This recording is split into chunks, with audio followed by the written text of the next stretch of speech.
Okay, so you find us in Microsoft Flight Simulator this morning doing a live stream. I'm just going to go and set a few things up before we start streaming. We're going to be flying the FlyByWire A320 from London Heathrow over to London City, following a SID out of London Heathrow that takes us on a bit of a tour of London, and then a star into London City that takes us around the southeast coast of the UK along the way. Okay, so just before we get going, I'm going to get another browser up so I can monitor the live stream. So if you bear with me for a few seconds, I'm just doing that now. Okay, we're looking good. So we can see we're at a busy London Heathrow Airport this morning in Flight Simulator. We are going to take off from 27 right, which is just over here. But at the moment we are cold and dark on the ground in the FlyByWire A320, so let's go and see what we can do to get this aeroplane up and running, get the flight programmed in, and get on our way. So first of all, let's go and have a look at a little nav map. We are here, so we're in the corner of the airfield. We can see, if we look outside, there is a British Airways flight just coming in, so we should see it come whistling over the runway apron anytime soon. Or did we just miss it? No, here it comes. So he's just coming in. That looks like an AI flight because he's not flaring. Yeah. Okay, so let's go and get our flight sorted out and stop worrying about everybody else. So we can see we do have external power available. So batteries 1 and 2 go on to begin with. That gives us basic power to systems. We can turn on the external power, which obviously powers everything up.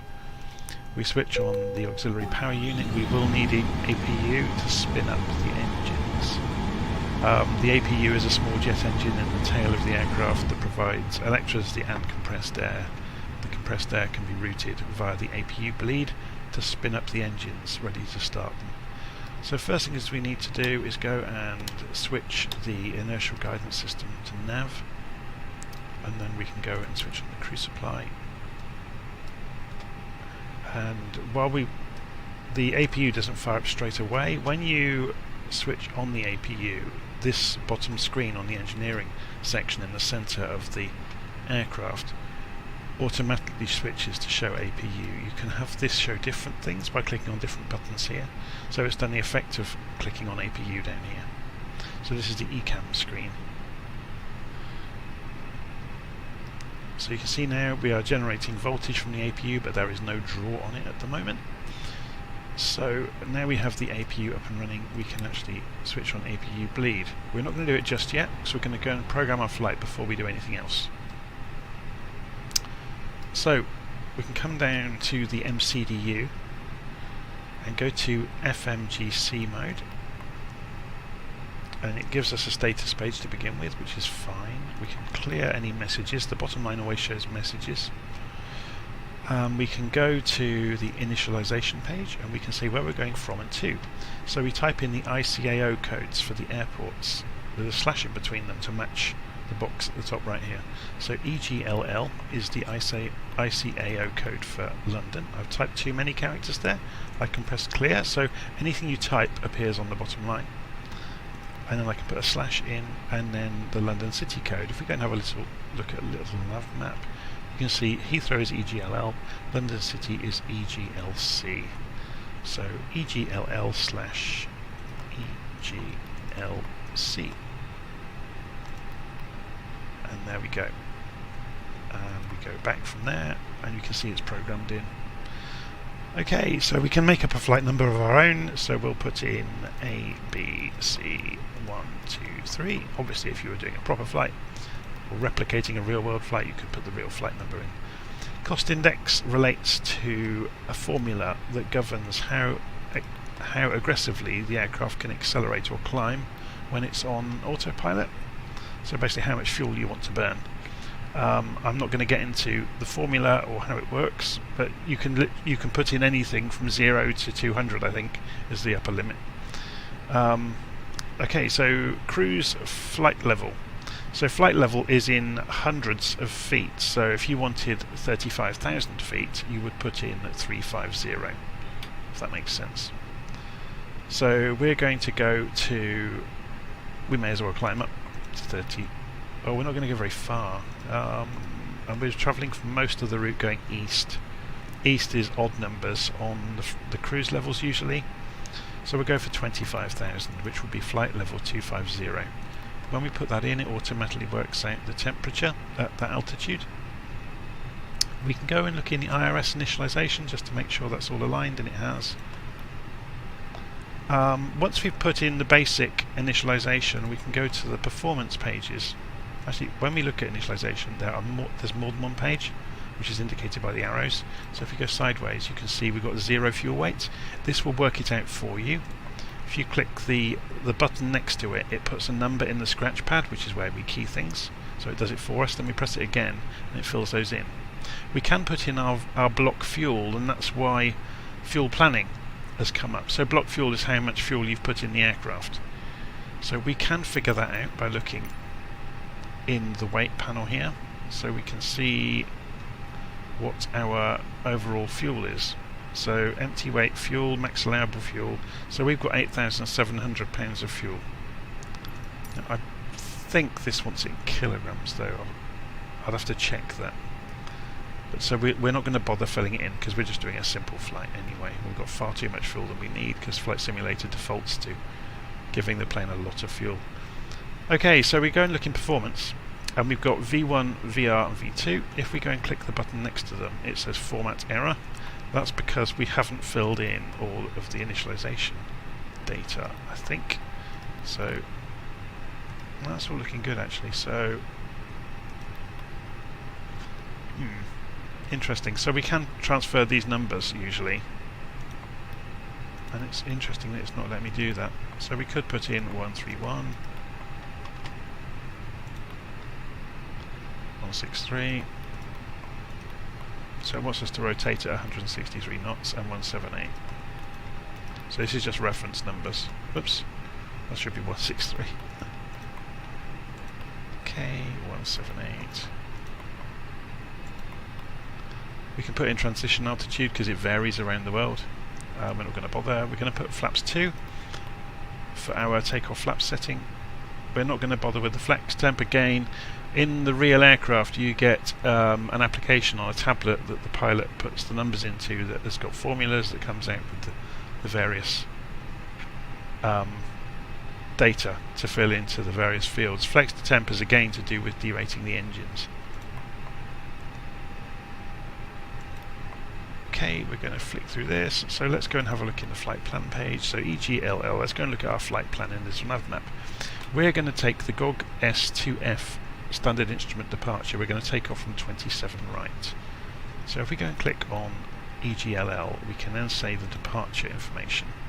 So we're taking off from 27 right, and we're going to do the GOG S2F. So you can see it's not here. You can scroll this screen by pressing the arrows, so you can move it up and down. So you can see GOG S2F is there. So we've chosen the standard instrument departure, and it's asking, do we have a transition? We're not going to bother, and we're just going to say insert. So there we go. So we've got the components of that standard instrument departure are now listed, and we can scroll through them to have a look at them. So then the flight plan has a discontinuity, and then it ends at EGLC. It has a discontinuity because we haven't filled in the rest of the plan. So if we go and look at the rest of our plan, let's have a zoom out to see it. So we're going to fly. There's the standard instrument departure taking us out to GOGSI. Then we have a small amount of actual flying, followed by a flight around the south of the UK and back into London City. So we're going to come into runway 27 at London City, and we're going to follow the SAM-1C approach, or standard approach route, I should say. So let's go to click on EGLC to configure the arrival there. So we're coming in ILS runway 27, and we're going to follow the, where is it? SAM-1C. Remember, SAM-1C is there. and we can insert that. So now we've got a lot of legs in our flight plan. So if we go and look through them, we're just checking to see if there are any discontinuities along the way, and there aren't. It's already joined it up. Yeah, so we don't have to put any waypoints in between. And we can see that reflected on the plan here by a solid line. If you had any problems, there would be a dotted line there. So if we then switch this to plan mode, so this is the mode of this display. When you're in plan mode, the up and down arrows on the MCDU allow you to flick through the waypoints. So let's just zoom out slightly. So this selects the range of this screen. So the center is the one we have highlighted. It's generally the second one down. So as we scroll through them, we can go, if we go upwards, we're scrolling this up, remember? So we're stepping down through the steps of the flight plan. So we're following the flight plan around. Yeah? Does that make sense? And then into London City. Okay. So we can switch this back to arc mode for the flight. And we can think about doing pushback now. So before we do pushback, let's go and turn the fuel pumps on, ready to start the engines after we've completed pushback.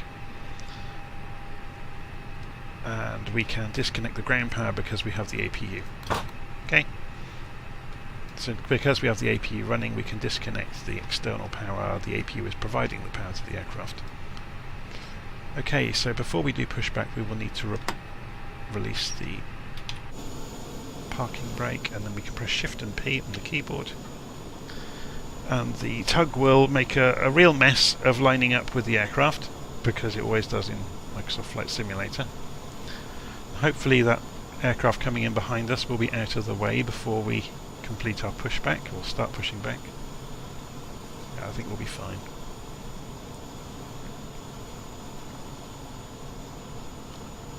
So there's quite a lot of trolleys and things around us. Bizarrely there's an F-22 parked over on the tarmac over there. Got quite what he's doing at Heathrow is anybody's guess. So there's a CRJ coming in behind us from Lufthansa.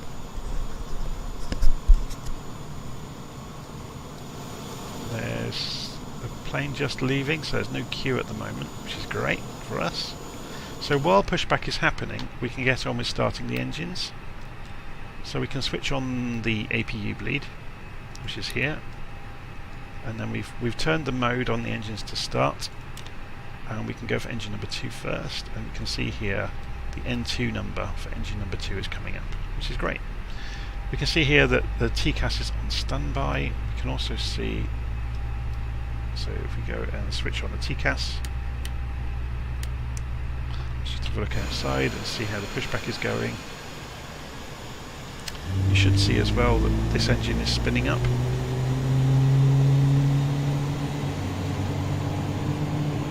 So under normal circumstances you would taxi around with only one engine fired up, and then, you know, while you're holding for the runway you would fire up the second engine. But we're going to fire both up. So let's go and fire the second one up. So you can hear that happening, and you can see the N2 number for engine number 1 coming up. NWSTRG disc, I've forgotten what that means.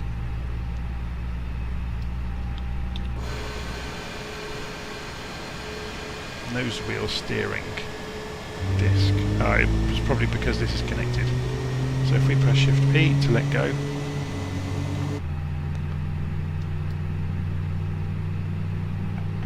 oh, it's disconnected. Nose wheel steering is disconnected. This is a small bug at the moment in the A320, the FlyByWire A320. What I have to do, I haven't quite figured out what's causing this yet. I have to go into realism and enable and disable separating the tiller, and then that warning will have gone away. Yeah, so it's now telling me predictive wind shear is off, which is switch here. So there we go. So engines are running. which means we can turn off the APU bleed and we can turn off the APU. Yeah, we don't need the small jet engine in the tail to provide us power or compressed air anymore. Everything's up and running. Okay, so it's telling us we have got the seatbelt sign on. We have, let's go and turn on the no smoking. We're rolling. Let's get the wheel brakes on. I should have put the wheel brakes on. Oh, these switches really annoy me. They get in each other's way. We should have put the wheel brakes on the moment we let go of the tug. So we're going to arm the emergency lights on the floor. We're going to switch the nose light to taxi, turn the lights on for the rest of the aircraft, and we're looking good. Just checking around, doing a quick scan of the switches. The general rule of thumb in the Airbus aircraft is if something is lit up, it requires your attention. Yeah, so if everything is dark, it's in its kind of default cruise position, if that makes sense. Okay, let's get this show on the road then. So, flaps to takeoff position. So we're moving them to flap position 2, remember? As soon as we throttle up, if they don't match what we programmed into the MCDU, you will get an alert pop up. Okay, so come back off the wheel brakes and start gently steering. We're not going to use ATC today because otherwise it's obviously going to interfere with me talking. We've got live weather on, so this is absolutely live at the time of recording.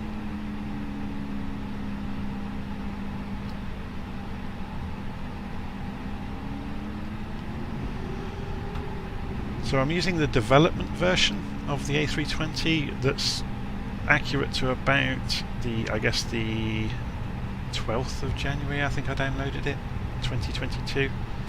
So its development moves so quickly with these aircraft, you have to kind of be careful about thinking which version you're using. So let's go and have a look outside to see our taxi route to the runway. So we're going to follow round. For some reason the frame rate has just dropped through the floor. I'm not entirely sure why. Something is being rendered in the background somewhere that is murdering the frame rate.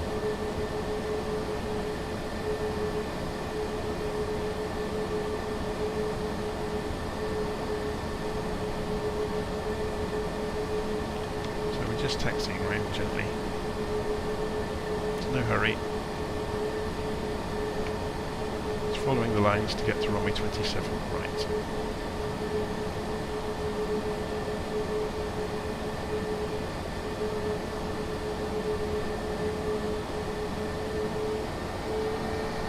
Again, in a normal world, we would halt here and I'll ask air traffic control for clearance to line up on the runway, and they would obviously be looking at incoming traffic, but we don't appear to have much traffic around today, which is interesting because it was quite busy 5 minutes ago.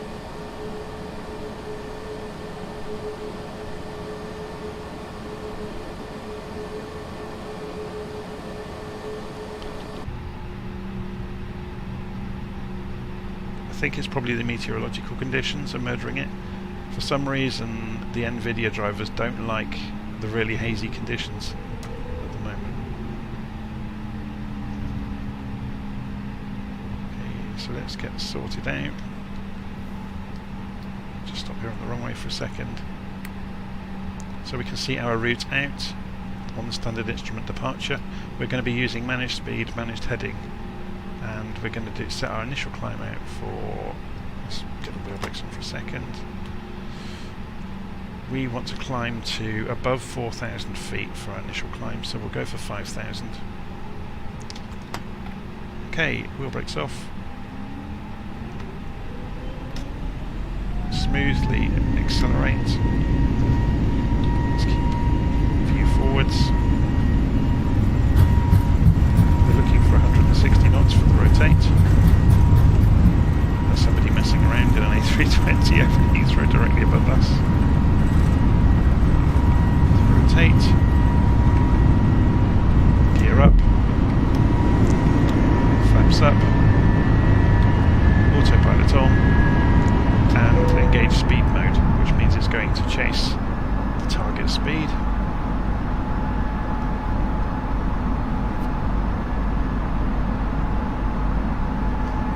Airbus, that is pretty much it. You will see the rendering has smoothed completely out now.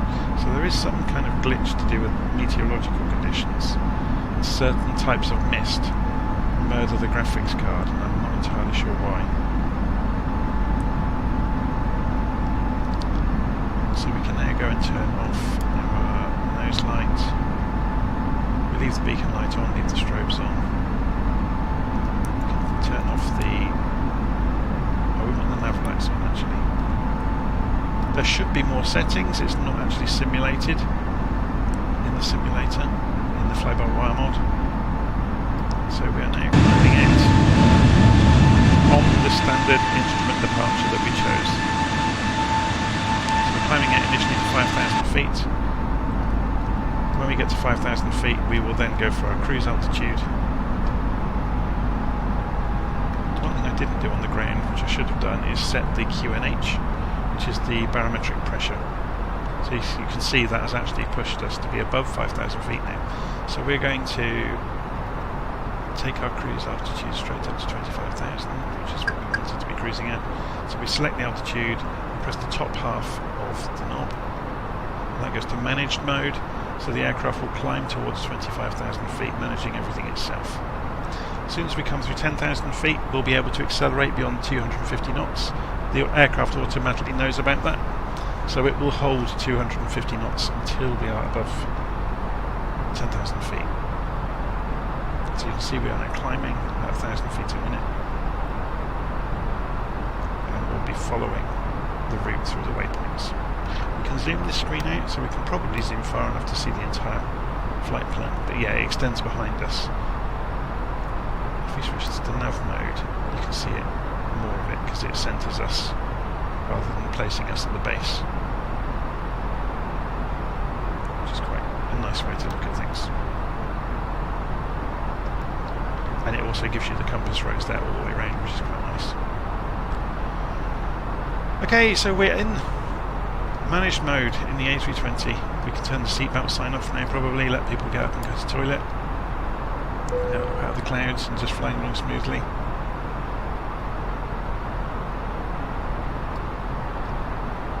Something that's quite nice in the Fly-by-Wire A320 is these screens are not connected. In some of the more basic aircraft, if you change one side of the cockpit, the other side changes to match. This means that you could have two completely different displays on that make that makes sense for you. So let's go and brighten these screens up as well a little bit. So all of the screen brightness knobs work in the A320 Fly-by-Wire version. So it's quite cool. You've got the brightness here for the engineering screens as well. Something that's worth having a look at while we're flying along is we touched on the eCam screen earlier, so you can look at any of the aircraft systems. So there's the engines, the APU bleed system, obviously, which is closed at the moment, the cabin pressure, the electricity systems, the hydraulic systems, the fuel, the auxiliary power unit, the air conditioning, the doors, wheel statuses, flight control systems. So yeah, you can pretty much see everything. The clear button will clear alerts if they are going off, which is quite useful sometimes. Obviously just switch on all, and it should go to automatically showing us what we need to see. So while you're in cruise, it will show the cruise information, which is like a summary screen. Okay. So we're flying along. Let's zoom that out a little bit so we can see a bit more of the plan. So we have not gone above 6,000 feet yet.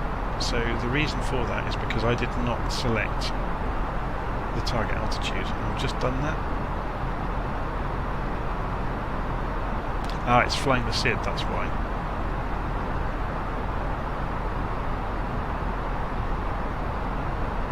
So yeah, it's saying 6,000.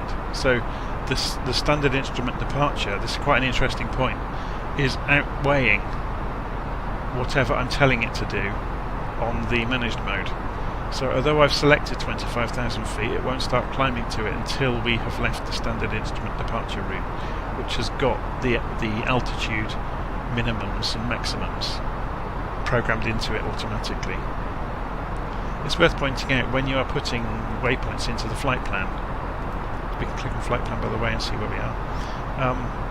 When you're putting waypoints into the flight plan, you can set the altitude and speed you want to be at those waypoints at, and the autopilot will try to follow it.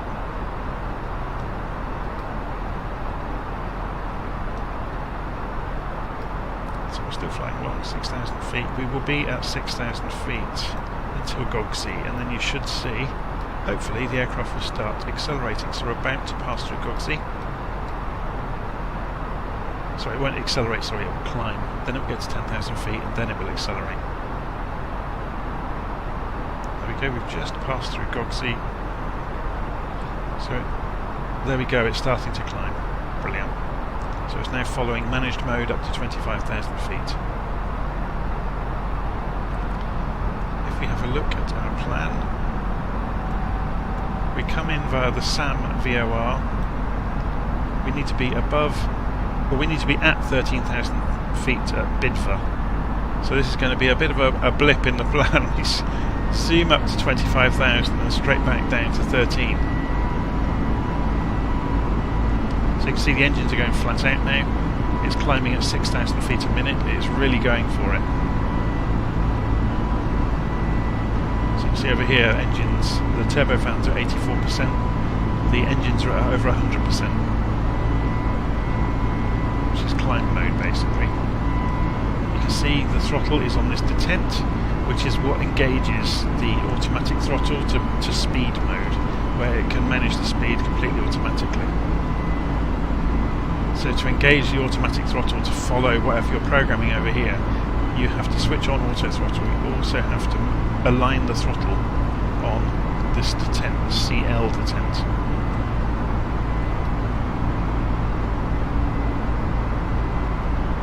It's worth pointing out what this FD button does is the flight director. If we switch it off, it disappears off the screen.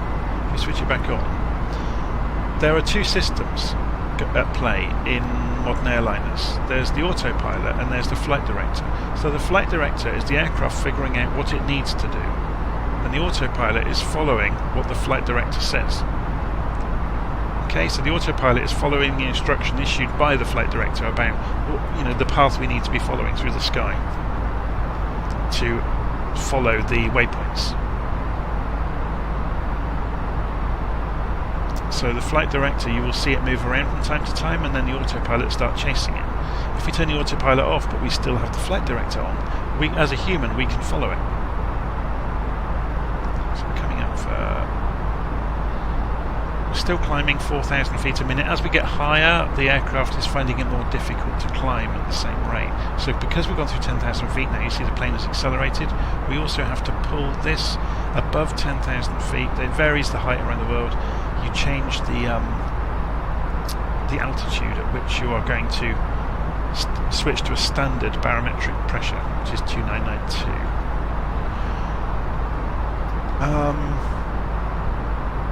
And the barometric pressure calibrates the altimeter, so the altimeter works by measuring air pressure to know how high above the ground you are.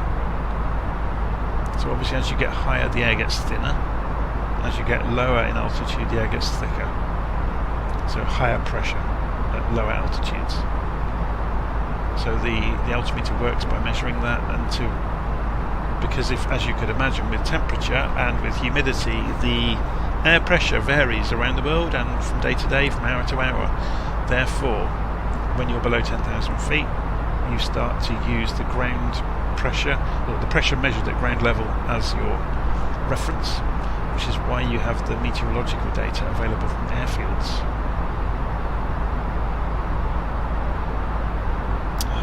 Somebody has commented on the YouTube live stream, Mohid Bala Vlogs. I also play FSX because I don't have 2020.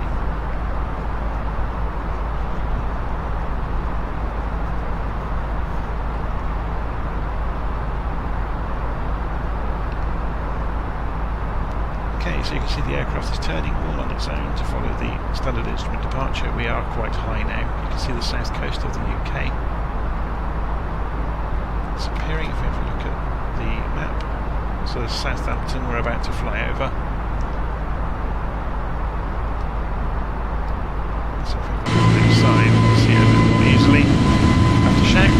quite loud. So there's the entrance of the ocean into the inland, so the Solent, so that's the Isle of Wight over there.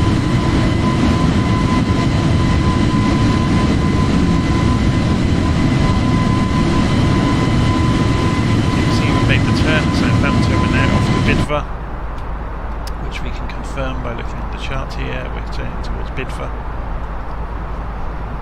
coming up for 25,000 feet, and the aircraft's accelerated now to 290 knots indicated airspeed, which on the ground, following some mathematics, is nearly 440 knots. So there we go, 440 knots. So the reason indicated airspeed is lower than the ground speed, your actual speed over the ground, is again because of the air pressure. As we get higher, the air is thinner and the speed is measured in the cockpit by the pressure on a sensor outside of the aircraft. So the pressure of the air hitting that sensor. So if the air is thinner, it will appear to that sensor that we're not going as fast, and the simulator has just paused. So again, this is a bug in Flight Sim. It affects lots and lots of people. If you can hear the sound still, generally it means it's okay. And if the mouse is still moving, it's okay. It seems to be a bug either in the servers feeding the data or in the requests going out to the internet. And no amount of internet speed solves this, because I've got 440 megabit up and down. And there you go, it's just unfrozen itself. What you will find is when it does freeze, the multiplayer aircraft near you will disappear and slowly load back in. So it's obviously some sort of crash that happens in the code. So we're at 25,000 feet, approaching Bidva, but we need to be back down for 13,000. So we're going to be a little bit high for the next part of this flight plan. So we're going to go managed mode and say take us back down to 13,000 please. And you will see it takes a moment for it to do it. It's actually throttling back first, and then it will start descending in earnest. We can increase the rate of descent by throwing the air brakes out. So if you think about it, you're falling downhill and the aircraft won't want to overspeed, so it will limit its rate of descent. So if we throw the air brakes out, it means the nose can dip lower, because we're not going to accelerate as fast towards the ground. In extreme situations where aircraft want to come down extremely quickly, they could slow down at altitude and drop the flaps, and come down with the flaps and the air brakes out, and you can then descend at 5,000–6,000 feet a minute without too many problems.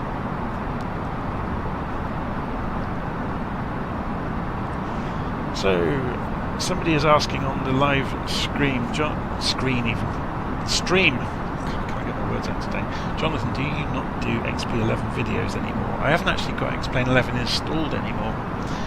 Since 2020 came out, I took the decision to remove everything else off the computer.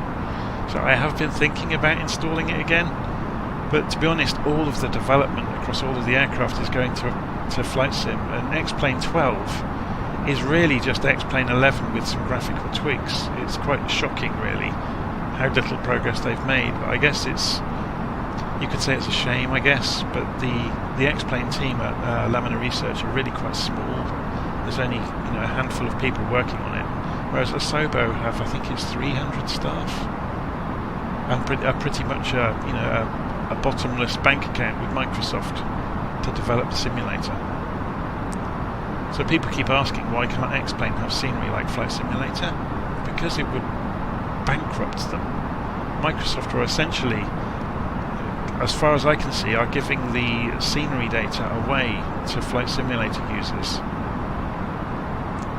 for the entire planet at extremely high resolution.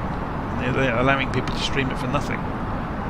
Or should I say, allowing Asobo to stream it to the simulator for nothing. If Laminar Research wanted to do that with X-Plane, it would bankrupt them, because they'd have to pay in the way that normal businesses have to pay. So you could say that's an unfair advantage that Microsoft have, but then they invested the money in the mapping solution. So they spent years building Bing Maps for all applications, not just for people to do route finding for whether going at the weekend or whatever. So the companies that have invested a lot of money in mapping, it's one of the payoffs. And you know, as much as you might think that's not fair, it's just the way it is. So yeah, if X-Plane tried to use Google data, for example, it's not as simple as just loading the textures in. The reason you see the Black Shark logo when you load Flight Simulator is they worked with a partner using artificial intelligence to read all the data and to put three-dimensional structures on the ground and to simulate the wind over the shape of the ground and things like that. So there's an awful lot of work that's gone in to 2020, and yes, there aren't many great airliners yet, but they're getting there slowly, and the simulator is heavily under development, and it probably will be for 10 years. So yeah, I kind of took the decision just to go with 2020 and to put up with its shortcomings for the moment. So let's see where we are. We're at 13,000 feet. The next one we need to be at is below 250 knots at OCVAP, and then down to 10,000 feet, below 210 knots at Godlu. So we're just going to cruise round, slow down before we get to OCVAP. We may see the auto throttle do that itself, because that's part of the standard instrument, the standard approach route, sorry.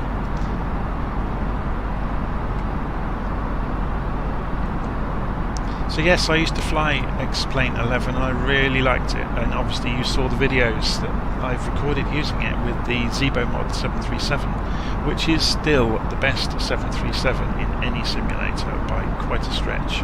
And yes, the P3D and FSX gang will turn around and say, oh, what about the Flight Sim Labs version? And yes, that's got very, very good simulation of the avionics suite, but the flight model's garbage, because it's using a lookup table. X-Plane has always had the best flight models for that reason, because it actually flies like an aircraft should, because it's modelling the airflow, and Flight Sim 2020 doesn't do that either.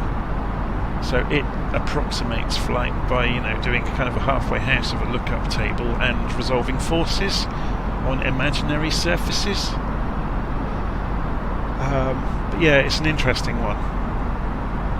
But one of the nice things that Microsoft Flight Simulator does, and that the earlier versions of the simulators did that X-Plane can't do, is they allow you to run a flight model externally to the application, which some of the study level planes are already doing.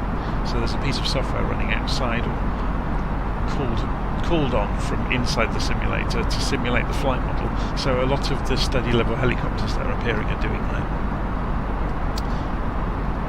And things like the DC-6 is almost certainly doing that, so it's an interesting one. And you have to remember, at the end of the day, these are consumer level simulators, they're not professional simulators. The closest you're going to get to a professional simulator on a PC is DCS, but then you have to pay through the nose for the aircraft. So if you want, you know, an accurate recreation of the F-14 or the F-18, you're going to pay £70 or £80 or $100 for each aeroplane. And it's going to take you months to learn the systems, but you will get an accurate recreation of the way the real aircraft flies, or in a very close approximation of the way the real aircraft flies, and the way the systems work. So the FlyByWire A320 in Microsoft Flight Simulator is a pretty close approximation. There's a ton of stuff that's not simulated that should really be here. You know, it's not as simple as, you know, we don't have to go through all of the engine tests, fire tests and everything. There's a lot of stuff missing, like I talked about the flex temp when we were setting up. There should be an entire application on this tablet to do with programming in the flight details and getting data out of it. But none of that seems to exist yet. And these should be keyboards that we can pull out. This should be a keyboard that slides out that we can use to help program things on the MCDU. And of course that's not there either. So there's a lot missing. So the FlyByWire A320 is kind of about halfway towards steady level. It's kind of a nice balance between it being easy and quick to play with, and being kind of intimidatingly difficult. And you see they've put in-op stickers on things that should be there, that are in the 737 in X-Plane, for example, like the terrain radar.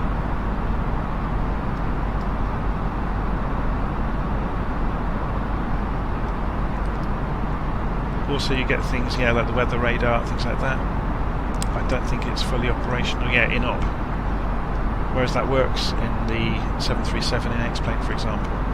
There are screenshots of the 737 coming from PMDG and Microsoft Flight Simulator, where they've obviously got the weather radar working and the terrain radar, and they've also got some nice screens that don't exist in the X-Plane version, showing upcoming plot of landscape and things like that.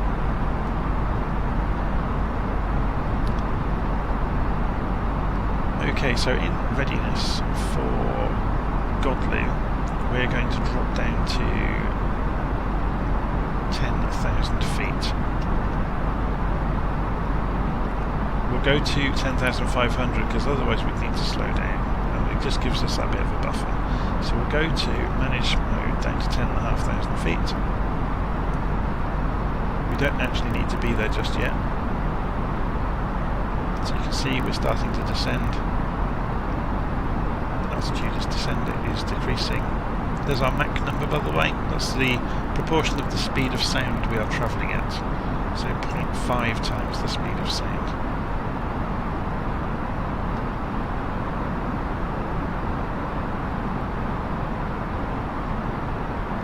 So yeah, the Airbus is a bit of a strange animal. There's not much to do while you're in cruise.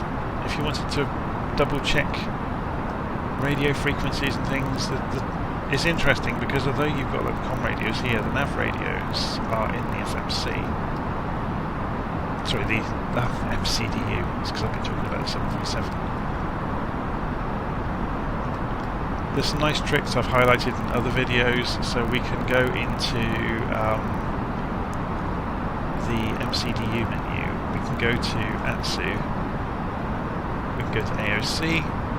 We can do a weather request. So it's pre-programmed the ICAO codes of the departure and arrival airfields, so we can send the request for the weather for both of those airfields. So that leaves the aircraft via radio and will come back into the aircraft. So then if we go and look in received messages, you see it's no messages at the moment. It takes a while for it to happen.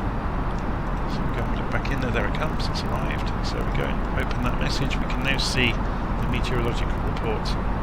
So 280 degrees 07 knots at EGLL and EGLC. We've got 250 degrees 7 knots. So remember we're landing on runway 27, so that's the direction the wind's coming from. So we'll have a slight headwind, which is good. If we want reference to that while we're flying along, we can print it out. We've seen this before. When you click the print button, this little printer bursts into life and prints out your meteorological report on a piece of paper. And then you can tear that off with a click of the mouse and it will stick it on the dashboard. So you collect the paper and it puts it over there. So now we can refer to that while doing other things on the FMC, which is quite cool. Okay, so while you're flying along, if you're doing like a long haul flight and you were getting worried about fuel, you can click on the fuel and you can see how much you've got left in each tank, and you can see how much you've used, and you can see your fuel flow rate. So 30 kilograms a minute. We had 2860 kilograms, so you can estimate how long you've got left, basically. There's also some interesting pages on the MCDU, like the progress page.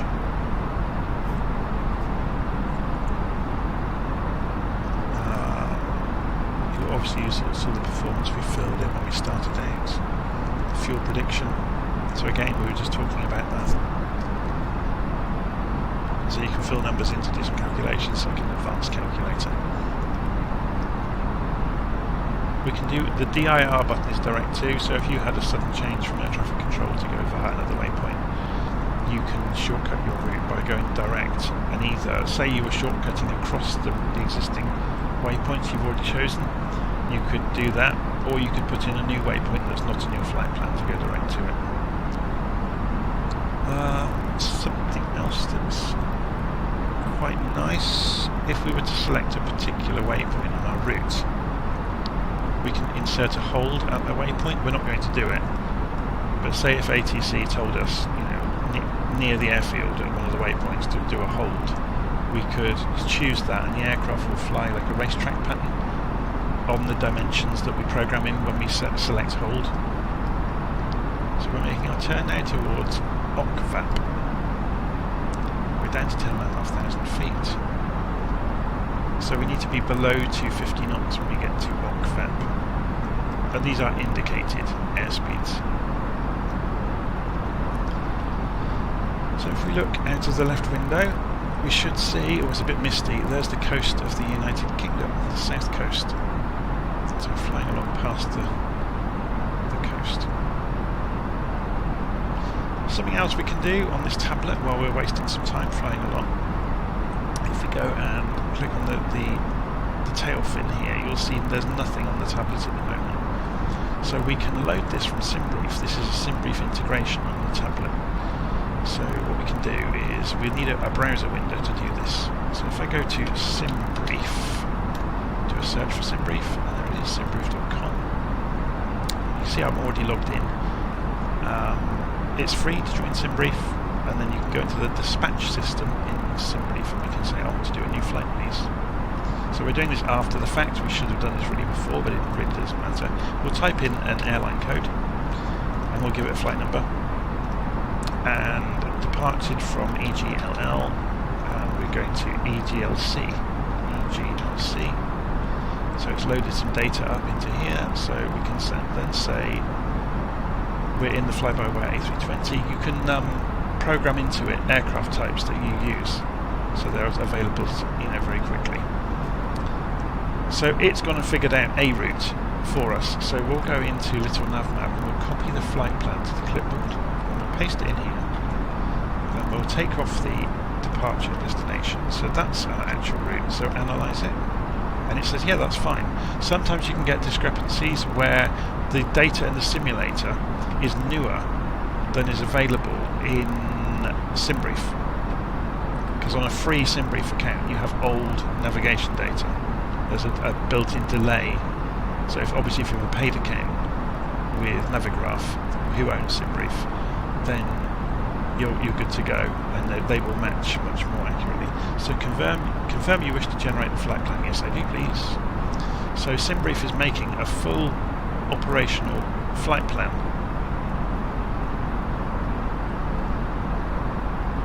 So it's gone and done it.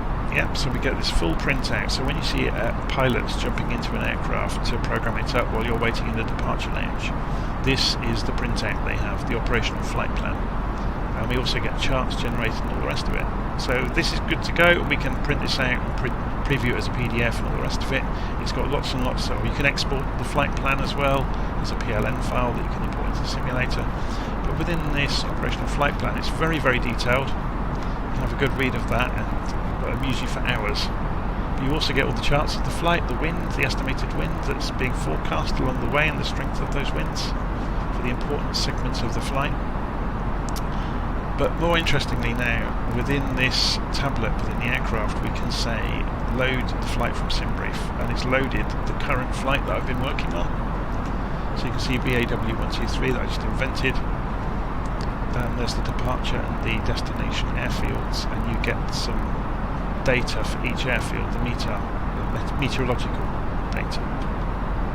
So there you go. We can also go in here and we can see the overview of the aircraft and the operational flight plan. So that big printout is now available in here to go look at. Yeah. So while you're programming the flight up or double checking things, I mean, this has a ton of information in it.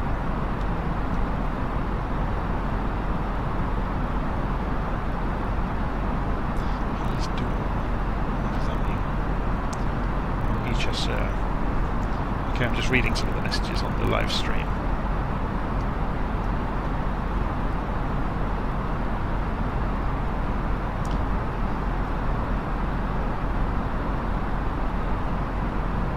Okay, so where are we on the flight plan? We're coming up to OCVAP. So did we have to decelerate. So OCVAP was 250 knots, and we're at 250 knots. So the aircraft has got that program because it's part of the standard approach route, and it's slowed us down already.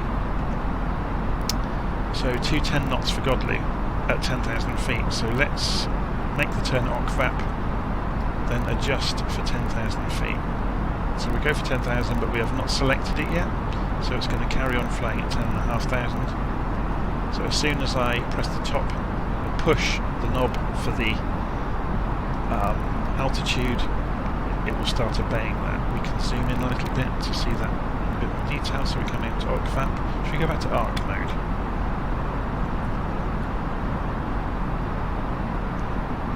So the 40 here means we're showing 40 miles range on this navigation display.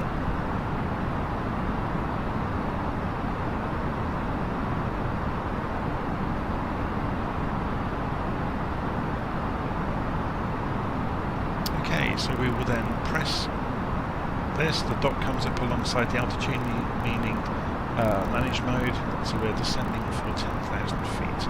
This panel at the top is called the master control panel for the autopilot. When there is a dot alongside any of the numbers, it means that is operating in managed mode, so the aircraft is making the decisions, not us. So it's not doing it's not obeying the numbers we have input, it's following the flight plan.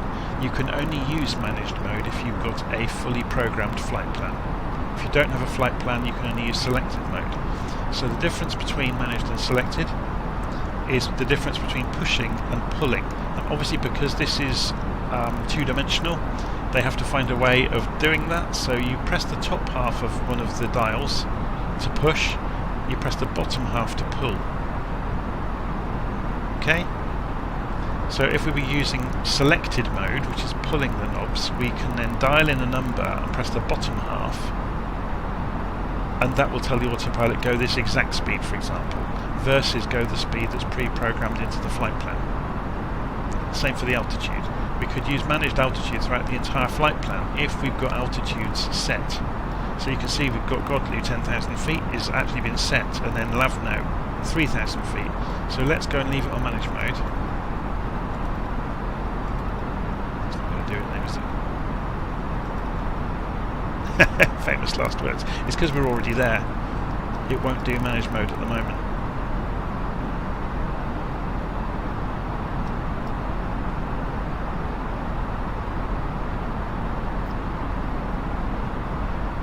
So when we pass Godlu, we'll be looking to descend for 3,000 feet for Lavno. So this region between Godlu and Lavno, you'll see it's a different colour because that's actually the end of the standard approach route. So the ATC normally would be giving you vectors along this part of the flight plan to avoid other traffic and things like that, because you're getting into a very congested part of the airways. In our situation today, we're going to fly the vector directly to Lavno.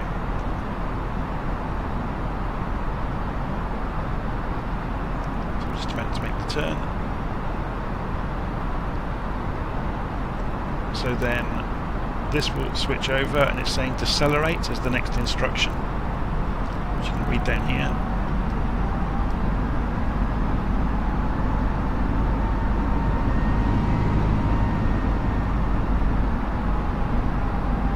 Interesting, something went wrong with the sim then. Where's the throttle? It's still on the correct intent, isn't it?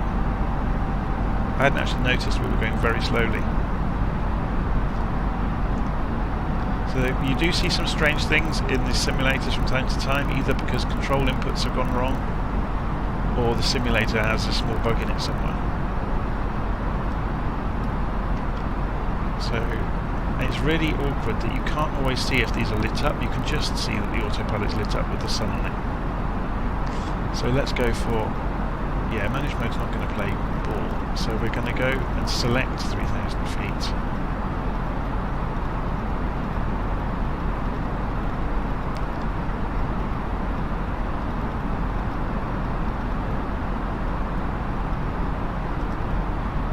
And the aircraft now start descending. So it's gone to 250 knots.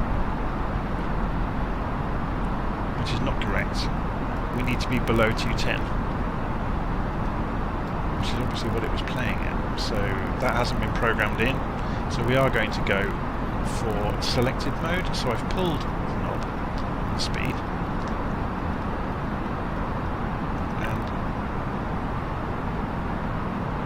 I've pulled by pulling underneath, so you can see the target has moved on the indicated airspeed down to 210. So we've got quite a long way to go to get down to 3,000 feet. So we can have a look in Little Nav Map. Actually, it's quite useful in this sort of thing. So we went to 25,000. We'll put 10,000 in as our reference, so we see the plot. That's interesting. Where's that one showing there? 25,000. Okay, Little Nav Map's having an absolute mare, isn't it? It's not drawing the route properly. Maybe because it doubles back on itself, it doesn't understand how to render it. But you get an idea though, looking at this, the direction and how fast we're coming down. So we can control that because we're in manage mode at the moment. So we'll say, okay, we'll come down to 3,000, but do it at 1,500 feet a minute. So we select this knob over here and select and pull that one. So we've pulled at 3,000 and pulled at 1,500 feet a minute, which you can see is being shown now on the vertical speed. And you can get an idea by looking at this. We don't actually need to be coming down that fast, so let's go for 1,000 feet a minute. In the real aircraft, you would do the quick calculation based on height and distance to go of the rate at which you need to descend or when you need to descend. I haven't obviously done that, so I'm kind of making it up as I go along. So we'll have a look and see what that rate looks like. We're still going to be down to 3,000 well in advance, so we could even go for something less. So we're going to go for 500 feet a minute, and you can see that graph. So this is the elevation plot, elevation profile. It's nav map. You can see our climb there when we zoomed up to 25,000 feet, and then we fell like a stone. We missed the 10,000, oh sorry, 13,000 wasn't it, the height target for the waypoint. So it just shows, even though we did things slightly wrong here and there, it shows the kind of nice lessons along the way of things you can get wrong. So we're flying in towards Lavno now. Now, something to bear in mind when we look at London City is it has a steep approach glide path, 5.5 degrees, which means the aircraft is going to try to accelerate downhill on the approach. So we need to be mindful of that, so we will have the air brakes and the flaps out in good time.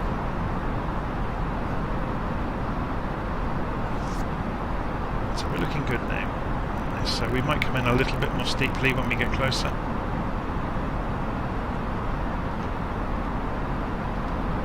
Look out the window and you'll see London in the distance. You'll see the city of London. London's huge.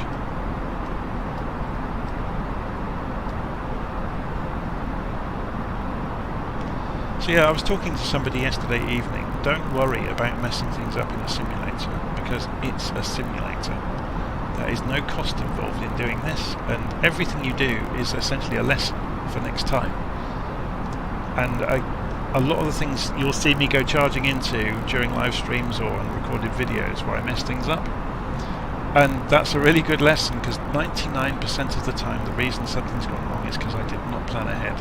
I just charged into recording, doing the flight, and I didn't plan anything ahead, and I kind of took things as they came at me. So you end up chasing the game, and that's what causes most accidents, is where you are behind where you need to be in the procedures or the flight plan. So you saw it earlier, we didn't get down to the expected altitude at a given waypoint because we weren't really thinking. We went too high, we climbed too high to begin with. We should really have only got to maybe 18,000 feet and then come back down. And again, where we saw the indicated airspeed go all over the place, it was preparing for this, because we were throwing numbers into the master control panel at the same time. it was complaining about that. So we're still got speed brake out from where we descended earlier. So we'll remove that and you will see the throttles change in response. So again, that's another thing, look, not being mindful. I'm busy talking and I'm distracting myself, if that makes sense. So one of the worst things that can happen when you're doing anything complicated in the simulator, especially if you're flying online with friends, is somebody asks you a question about anything, and it can pretty much mess up your entire flight if you're in a critical phase. So say you're in approach or final approach to the runway and following a complicated procedure, and then somebody asks you a question about something, or somebody asks you how something works, or it can completely destroy your approach. Because you start thinking about their situation and answering them and not concentrating on what you're doing. One of the groups of people I fly with have actually put some rules in place about that, and they've asked that when you're on approach that nobody asks anything over the radio. And you know, it's like radio silence unless you're talking to the air traffic control. Even though it's a very relaxed and fun group to fly with, they've had to put some rules in around that. So in a strange sort of way, me talking to you while I'm flying this is putting me off and causing some of the problems you're seeing me having to deal with. But again, it's a simulator. We're not going to be fined if we do anything silly. We're not going to have to spend the rest of our life in jail if we put a plane in the ground and miraculously survive. Okay, so we're coming down. We're not coming down quite fast enough, so we're going to come down a bit faster rate to get to 3000 in time.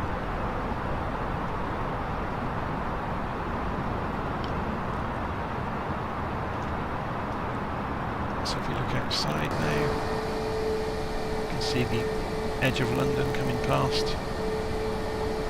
The city is, once we get below this cloud, you'll be able to see the city a lot more easily.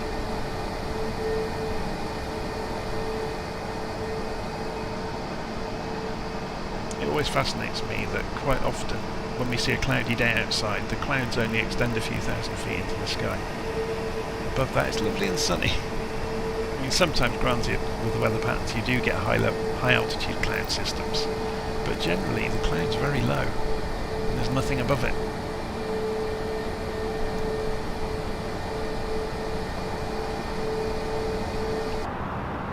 Okay, let's keep an eye on where we are because we're getting close, 20 miles to go. Okay, let's start thinking. We need to extend the flaps to the first position. So if you look outside, you'll see that happening. The leading edge of the wings is extending gently, which increases the lift over the wing. So we'll just leave them there for the moment.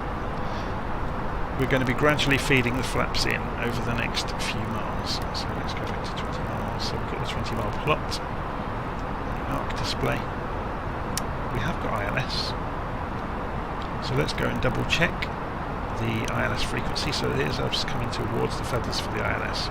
111.15 is the frequency for the ILS.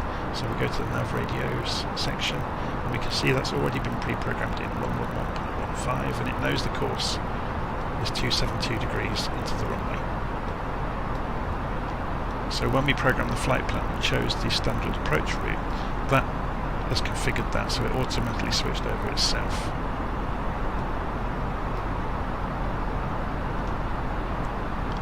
So we're going to be dropping to well, it wants us 3,000, above 3,000 feet. Well, we're coming at 3,000 because there's no harm in being at 3,000. It means at or above, to be honest, so there you go. And then we follow the glide slope. As soon as we get within range, we're going to be following the glide slope. So,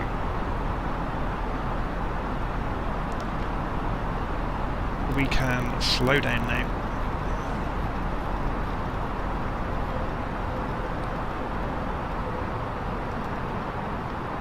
Knots, and get the gear down. Let's turn on the landing lights.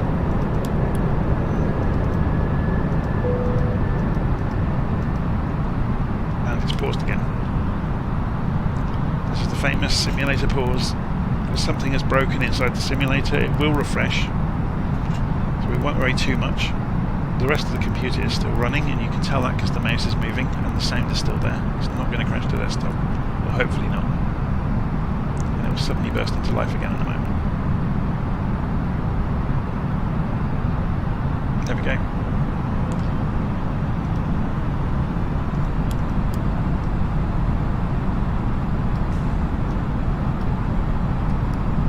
Okay, let's go for 2,500 feet.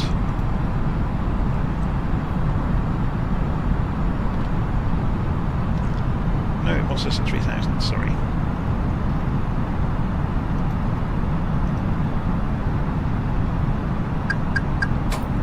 So I'm going to come off the autopilot at this point, because I've started descending too early. I should be at 3,000 for level now.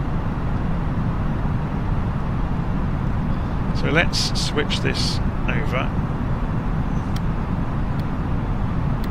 to LS mode, which is showing us the glide slope information.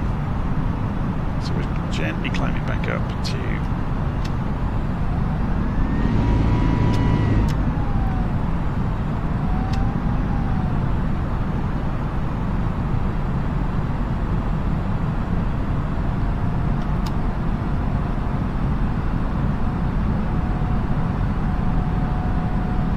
so we can see the runway is over there.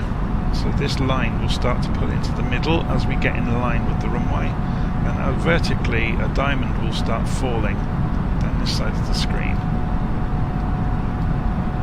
So we're now going to completely focus on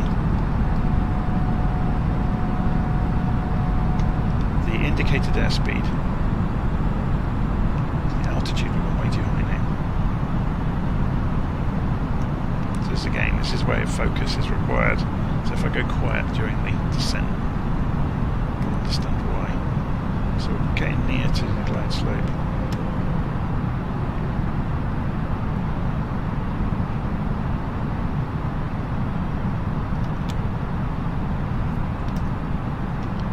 Okay, flaps are down.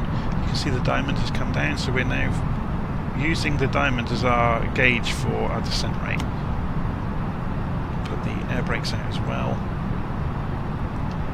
Just check that, so air brakes are fully extended.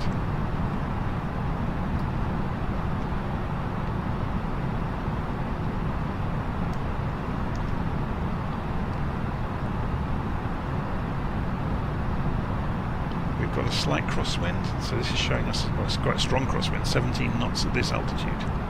So we're going to have to turn into the runway slightly. So we're following this line and the diamond, and it should take us down to the runway in one piece with a bit of luck. 2,500.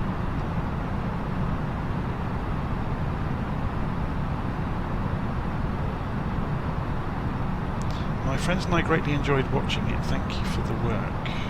Tommy 1. Ah, is that the X-Plane 11 video you're referencing there, Tommy? So I'm dropping below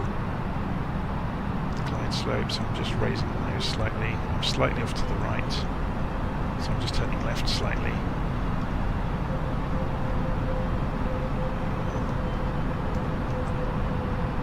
So we're following the glide slope down. We're in thin cloud, but it's going to clear any moment as we fall down through it. There we go, you can see the runway directly ahead of us, and London in the distance.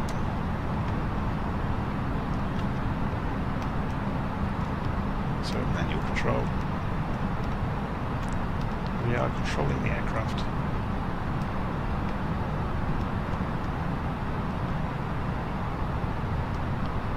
The white cloud is reflecting in the water, making it look very bizarre.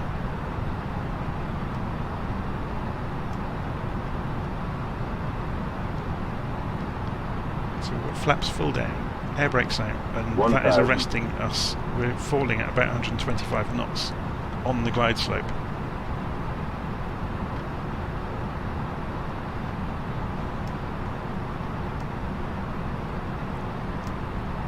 So we're just generally watching the instruments and following them.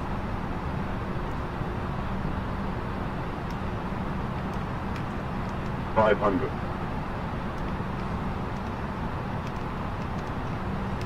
400. 300. 200.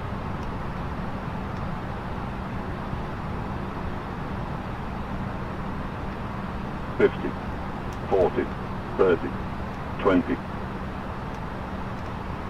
10. 5.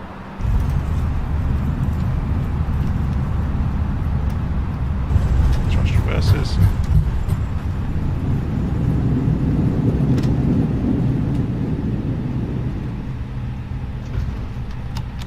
Flaps up, and we can make this next exit, which is useful. So we'll just zoom back out so we can see a wider view.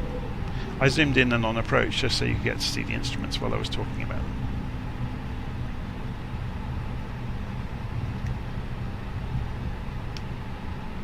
Let's go park up over here. I'm not going to park fully, because it's very boring watching somebody switching things off. The fun in these flights is actually flying, isn't it? Not watching somebody switching things off. It can be quite mind-numbingly boring sometimes.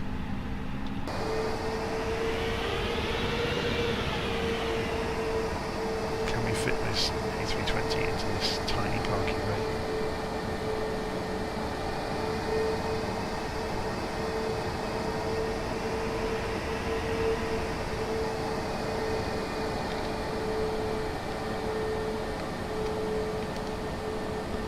That's about as close as we're going to get it, I think. Kind of fits. So that's London City Airport and kind of a fun flight around the city.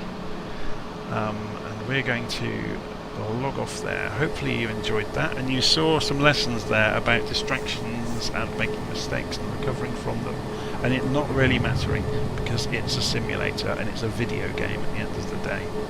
Nobody got fired, nobody got fined. It's a great way of learning, is just to try things out and see how they go and take the lessons into your next flight.